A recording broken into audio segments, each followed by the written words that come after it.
మండలపైనే ఆశలు, ఎమ్మెల్సీ కోసం నేతల ఎదురుచూపులు. ఫలించిన కూటమి వ్యూహం, పెండింగ్‌లోనే వైసీపీ సభ్యుల రాజీనామాలు, ఆశావాహుల్లో ఆందోళన.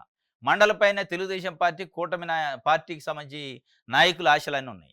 ఎవరికైతే గడిచిన ఎన్నికల్లో టికెట్లు రాక, ఈ కూటమి పొత్తులలోకి టికెట్ రాలేదో తెలుగుదేశం పార్టీ నాయకులకి, వాళ్ళకి శాసన మండలిలో అవకాశం కల్పించని చంద్రబాబు నాయుడు గారు ఒక ఎత్తుగడేసిండు. వైఎస్ఆర్‌సీపీకి సంబంధించిన ఎమ్మెల్సీలను రాజీనామా చేయించిండు. రాజీనామా పత్రాలు సమర్పించారు. అవి ఇప్పుడు మండలి చైర్మన్ దగ్గరున్నాయి. చైర్మన్ డెసిషన్ తీసుకుంటే అది ఖాళీ అయితే అప్పుడు తెలుగుదేశం పార్టీ వాళ్ళని అందులో కూర్చోబెట్టొచ్చని ఒక పన్నాగం పన్నిండు. కానీ మండలి చైర్మన్ దానిపైన డెసిషన్ తీసుకోవట్లే. ఇప్పుడు ఈళ్ళు ఎటు గుంజుకోయేది కాకుండా అయింది. ముందుకు పోయేది కాట్లే, వెనక్కి పోయేది కాట్లే. ఎందుకంటే అయి ఖాళీ అయితే వాళ్ళకి ఎమ్మెల్సీ స్థానాలు ఇచ్చిన తర్వాత మిగతా నామినేటెడ్ పదవులు భర్తీ చేయొచ్చు. ఎమ్మెల్సీ ఎవరికియ్యాలి, నామినేటెడ్ ఎవరికియ్యాలనేది ఒక డెసిషన్ తీసుకోవచ్చని ఆయన చూస్తున్నాడు.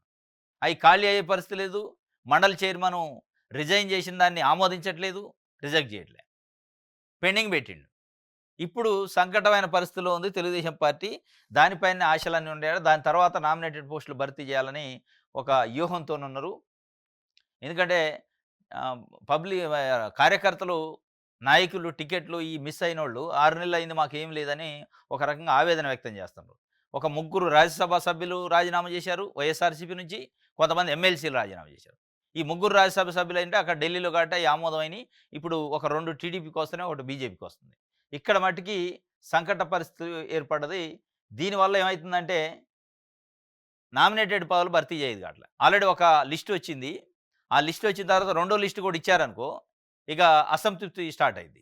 అందుకే ముందు ఎమ్మెల్సీ ఏదన్నా డిసైడ్ అయితే ఎమ్మెల్సీలు ఎవరికియ్యాలో పెద్ద నాయకులు ఎవరైతే ఎమ్మెల్యే, ఎంపీ టికెట్లు మిస్ అయ్యారో వాళ్ళకి ఎమ్మెల్సీ ఇచ్చి, ఇక నామినేటెడ్ పదవుల్లో మళ్ళీ అడ్జస్ట్ చేయడానికి ఒక స్కోప్ వస్తది.